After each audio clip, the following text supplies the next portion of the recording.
नमस्कार। आज की क्लास में आप सबका स्वागत है।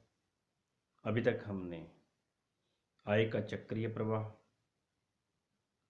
और उनके मॉडल और साथ में समावेश और वापसी का अध्ययन कर लिया है। अब अर्थशास्त्र में पूंजी, ब्याज,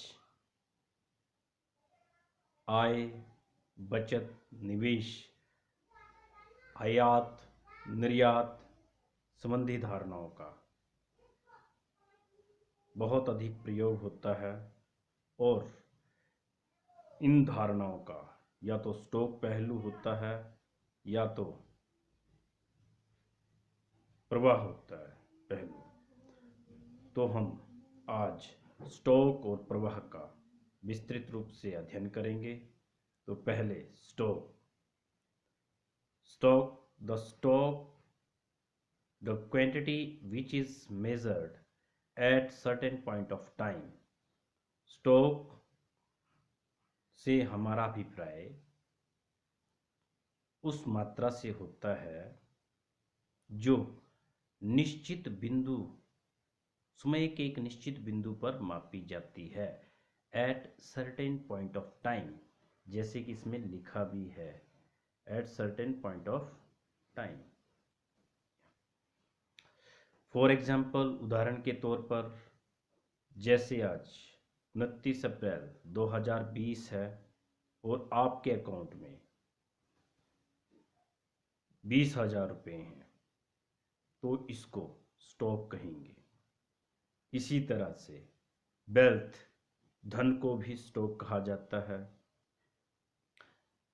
इसी तरह से लेबर फोर्स, श्रम बल को भी स्टॉक कहा जाता है और पूंजी को भी स्टॉक कहा जाता है। बैंक डिपॉजिट, जितने भी बैंक के अंदर जमा हैं उनको भी स्टॉक कहा जाता है। इसी तरह से छत के ऊपर रखी हुई टंकी, पानी की टंकी, water in the water head, overhead tank, इसको हम स्टॉक कहते हैं। इसी तरह से डिस्टेंस बिटवीन जोगिंदरनगर एंड मंडी, जोगिंदरनगर और मंडी के बीच में जो दूरी है उसको भी स्टॉक है, उसको स्टॉक पहलू के अंतर्गत हम लेते हैं। इसके बाद हमारा नेक्स्ट विषय है प्रवाह। तो प्रवाह को जैसे फ्लो बोलते हैं और प्रवाह को समय की एक विशिष्ट अवधि में मापते हैं।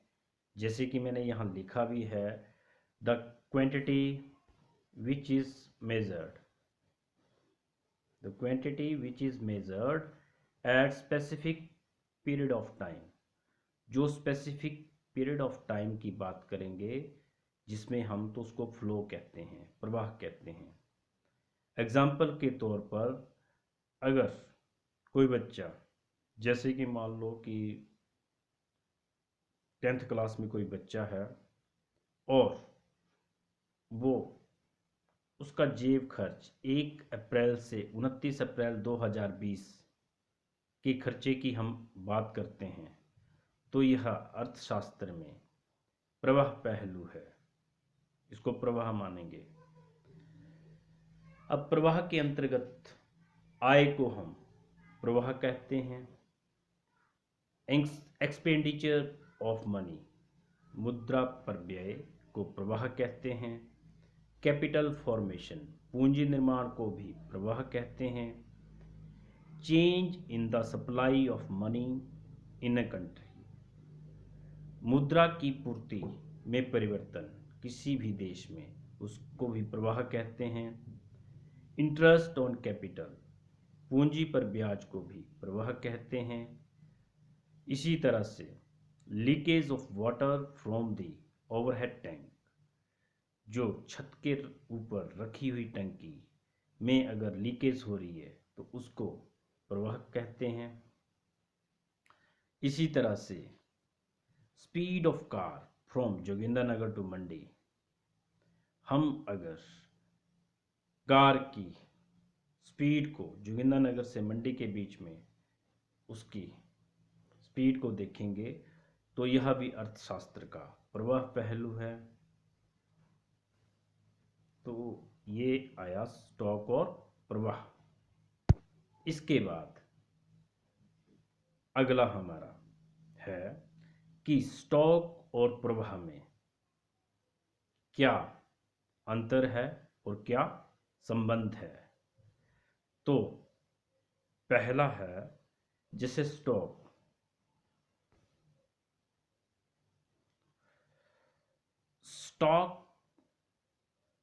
का संबंध, जैसे कि हमने परिभाषा में भी पढ़ा था, समय के एक निश्चित बिंदु से होता है। स्टॉक का संबंध समय के एक निश्चित बिंदु से होता है। जैसे सपोज कि जैसे यहाँ एग्जाम्पल दिया है 1 जनवरी 2017 को आपकी बचत राशि 1000 है, तो यह अर्थशास्त्र में स्टॉक पहलू है। इसी तरह से प्रवाह समय की अवधि को बताता है। ये पहले भी हमने डेफिनेशन में इसको देख लिया। तो अवधि ज़्यादातर प्रतिदिन में हो सकती है, जैसे कि यहाँ एग्जाम्पल है कि प्रतिदिन का जेब खर्च, उसको हम प्रवाह कहेंगे। अगला, स्टॉक का समय काल नहीं होता, अर्थात इसका कोई स्पेसिफिक टाइम नहीं है, इसको हम समय काल में व्यक्त नहीं कर सकते।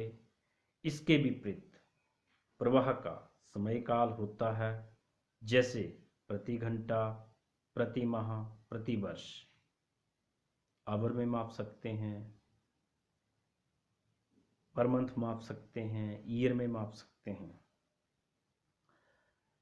तीसरा अंतर, स्टॉक प्रवाह को प्रभावित करता है,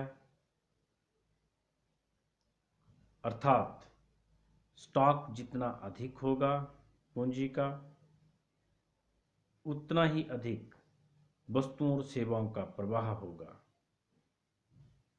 अर्थात इसी तरह से प्रवाह स्टॉक को प्रभावित करता है।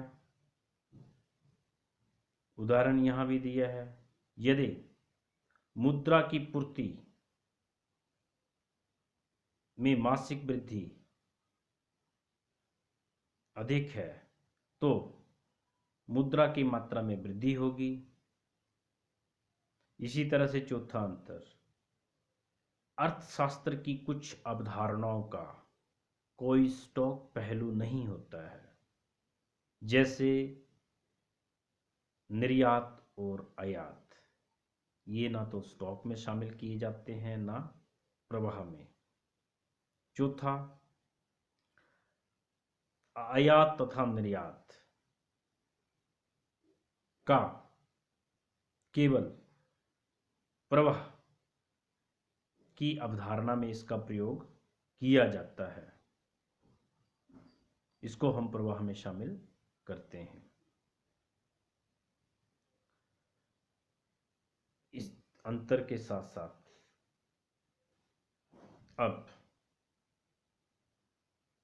ये हमारा प्रश्न यहीं समाप्त होता है कि स्टॉक में क्या संबंध है और क्या अंतर है।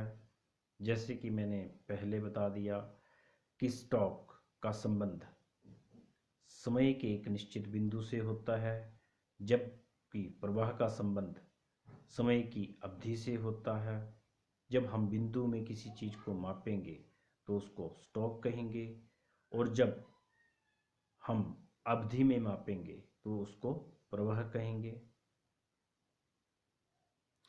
इसके बाद अब हम प्रश्न देखेंगे आगे कि प्रश्न क्या है।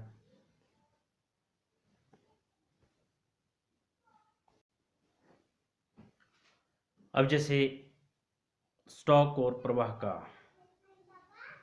अध्ययन करने के बाद हम प्रश्न पर पहुंचते हैं।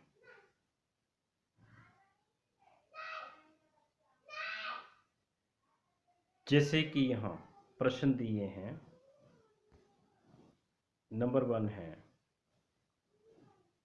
What is stock and flow. अब प्रश्न ये उठता है कि स्टॉक और प्रवाह क्या होता है, इनकी परिभाषा। इसी तरह से कि difference between stock and flow, stock और प्रवाह में क्या अंतर है और या क्या संबंध है। अगला प्रश्न कि इज इनकम इज स्टॉक और फ्लो, क्या आय स्टॉक है या प्रवाह, बताइए। तीसरा प्रश्न। चौथा, इज वेल्थ स्टॉक और फ्लो, की धन या संपत्ति स्टॉक है या फ्लो है।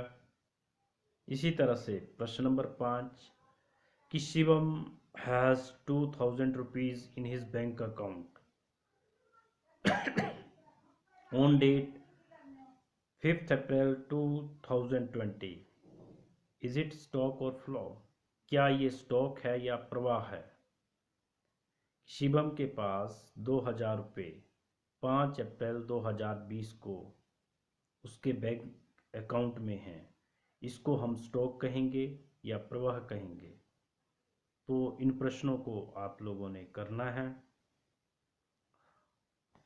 धन्यवाद। इसी के साथ आज का विषय यहाँ समाप्त होता है।